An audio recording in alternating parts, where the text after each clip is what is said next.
আরে এবার তো দেশে ফসল ভালোই দেখা যায়।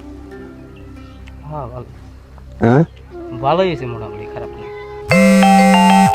ভাই ফোন দিছে। হ্যালো, কেমন আছিস? হ্যালো ভাই।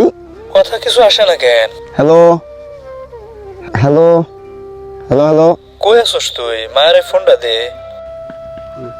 নেটই নাই ভাই, নেট নাই ভাই, সেটে দেশে তো নেটই পাওয়া যায় না। দেখ নেটের কোনো দাগই নেই। হ্যাঁ, হ্যালো ভাই। একটা তো নাই। Hello hello hello. সেটটা ঝামেলা করতেছে রে, নেট আসে না ভাই।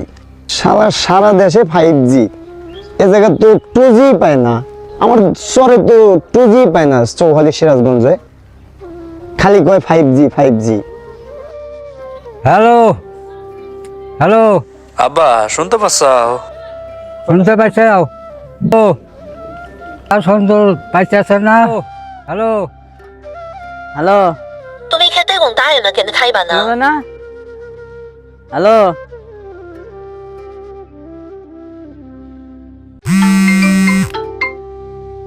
হ্যালো, সিমে তো নেট পায় না, ইন্টারনেট চালু করবো কেমনি? নেটের সমস্যা না, ইন্টারনেট যদি চালু হয় না, মানে শহর অঞ্চল না, এর লেগে তো নেটের সমস্যা। আসসালামু আলাইকুম রহমতুল্লাহ। আমরা আছি হলো ওমারপুরে।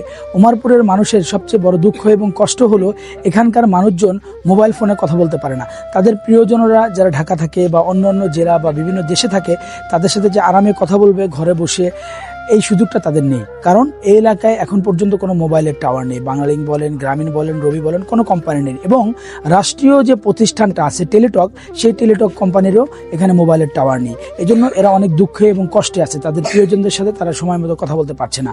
আমি ওয়াদা করছি, আমি আপনাদের প্রতিশ্রুতি দিচ্ছি, যদি আপনারা আমাকে হাত পাখা মার্কায় ভোট দেন, তাহলে আগামী 2 মাসের মধ্যে, নির্বাচিত হওয়ার 2 মাসের মধ্যে আপনাদের এলাকায় আমি মোবাইলের টাওয়ারে সংযোগ করে দেবো ইনশাআল্লাহ। আসসালামু আলাইকুম রহমতুল্লাহ।